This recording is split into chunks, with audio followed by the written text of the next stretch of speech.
Friends, வணக்கம் and welcome to Sai friends. இன்றைக்கி நம்ம சூப்பரான ரெசிபி தாங்க பார்க்க போகிறோம். பெப்பர் சிக்கன் கிரேவி சூப்பராக செம்ம டேஸ்ட்டாக இருக்குங்க இந்த சிக்கன் கிரேவி. இந்த சிக்கன் கிரேவி பார்த்திங்கன்னா இட்லி, தோசை, சாப்பாடு, சப்பாத்தி, பூரிக்கெல்லாம் நம்ம சாப்பிடலாங்க. நல்லா டேஸ்டியாக நல்லா சூப்பராக இருக்கும். வாங்க இப்போ எப்படி செய்கிறதுன்னு பார்க்கலாம்.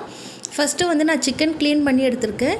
அதில் மஞ்சத்தூளும் உப்பும் போட்டு கொஞ்சம் நல்லா பரட்டி வச்சுக்கலாம். ஒரு 10 நிமிஷம் நல்லா ஊறட்டோங்க. நான் ஒரு அரை கிலோ சிக்கன் இன்றைக்கி எடுத்திருக்கேங்க. இப்போ கடாயில் எண்ணெய் ஊற்றிருக்கேன். 4 ஸ்பூன் எண்ணெய் ஊற்றிருக்கேன். எண்ணெய் சூடானோடனே 1 ஸ்பூன் அளவு சோம்பு போட்டுக்கலாம். சோம்பு நல்லா பொரிஞ்ச உடனே ஒரு 4 வெங்காயம் பொடியாக கட் பண்ணி போட்டிருக்கேங்க. அது கூடயே கருவேப்பிலையும் போட்டு நல்லா வதக்கிக்கலாம். வெங்காயம் கொஞ்சம் நல்லா வதங்கட்டும். இப்போ வெங்காயத்துலேயே பார்த்திங்கன்னா உப்பும் போட்டுக்கிறேங்க. இந்த கிரேவிக்கு தேவையான அளவு உப்பு போட்டுக்கிறேன். உப்பு போட்டுட்டு வெங்காயம் நல்லா வதக்கிக்கலாம். இப்போ பாருங்கள், வெங்காயம் கொஞ்சம் நல்லா வதங்கினோடனே மிளகாய்த்தூள் போட்டுக்கலாம். வெறும் மிளகாய்த்தூள் 1 ஸ்பூன் போட்டிருக்கேங்க. தனியாத்தூள் 2 ஸ்பூன் போட்டுக்கலாம். இப்போ தனியாத்தூளும் போட்டுட்டு ஒரு நிமிஷம் நல்லா வதக்கிக்கலாங்க, பச்சை வாசனை போகிற வரைக்கும். இப்போ இஞ்சி பூண்டு பேஸ்ட்டு 1 ஸ்பூன் போட்டுக்கலாம். இப்போ இஞ்சி பூண்டு பேஸ்ட்டும் போட்டுட்டு ஒரு நிமிஷம் நல்லா வதக்கிக்கலாம், பச்சை வாசனை போகிற வரைக்கும்.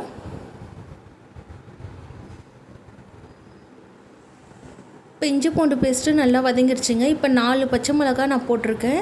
அது கூடயே பார்த்திங்கன்னா 3 தக்காளி கட் பண்ணி போட்டுக்கலாம். இப்போ தக்காளியும் நல்லா வதங்கணும். வெங்காயம் தக்காளி பார்த்திங்கன்னா நல்லா வதங்கி எண்ணெய் நல்லா பிரிஞ்சு வருங்க. அந்த அளவுக்கு நல்லா வதக்கிக்கலாம்.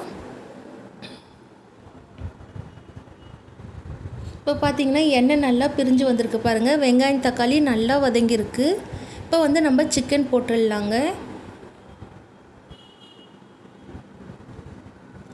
சிக்கனை போட்டுட்டு ஒரு 2 நிமிஷம் நல்லா வதக்கிக்குங்க.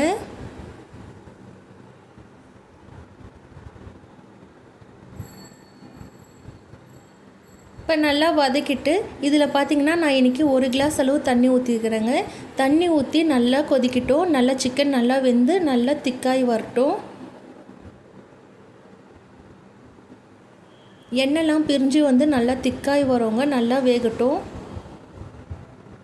அதுக்குள்ளே பார்த்திங்கன்னா நான் புளி எடுத்துருக்கேங்க. ஒரு நெல்லிக்காய் சைஸ் அளவு புளி எடுத்து கரைச்சி வச்சுருக்கேன். ஒரு 2 ஸ்பூன் அளவு புளி தண்ணி நம்மளுக்கு தேவைப்படும். இப்போ பாருங்கள், சிக்கனும் நல்லா திக்காய் நல்லா கிரேவி அளவுக்கு வந்திருக்கு பாருங்கள். இப்போ நம்ம புளி தண்ணி ஆட் பண்ணிக்கலாங்க. நான் நல்லா திக்காக புளி தண்ணி எடுத்திருக்கேன். ஒரு 2 ஸ்பூன் அளவு இருந்தால் போதுங்க. இப்போ புளி தண்ணியை ஆட் பண்ணிவிட்டு ஒரு 2 நிமிஷத்துக்கு நல்லா கொதிக்கட்டும்.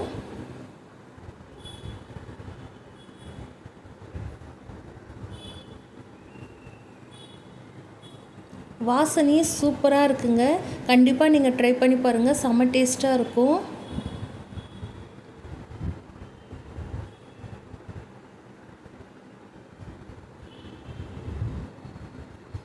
இப்போ ஒரு 2-3 நிமிஷம் நல்லா வெந்ததுக்கப்புறம் பார்த்திங்கன்னா பெப்பர் போட்டுக்கலாங்க. மிளகுத்தூள் காரம் எவ்வளோ வேணுமோ அதுக்கேற்ற மாதிரி நீங்கள் மிளகுத்தூள் போட்டுக்கோங்க.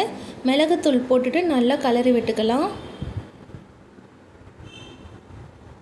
இப்போ நல்லா கலரி விட்டுடுங்க. நல்லா கலரி விட்டுட்டு கொத்தமல்லி பொடியாக நறுக்கி போட்டுக்கலாங்க. அவ்வளோதாங்க, சூப்பராக பெப்பர் சிக்கன் கிரேவி ரெடி ஆகிடுச்சு. செம்ம டேஸ்ட்டாக இருக்கும்.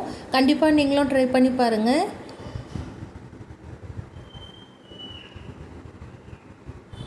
இந்த சிக்கன் சாப்பாடு, ரசம் சாதம், தயிர் சாதம், தோசை, இட்லி, சப்பாத்தி, பூரிக்கெல்லாம் சூப்பராக செம்ம டேஸ்ட்டாக இருக்கும்.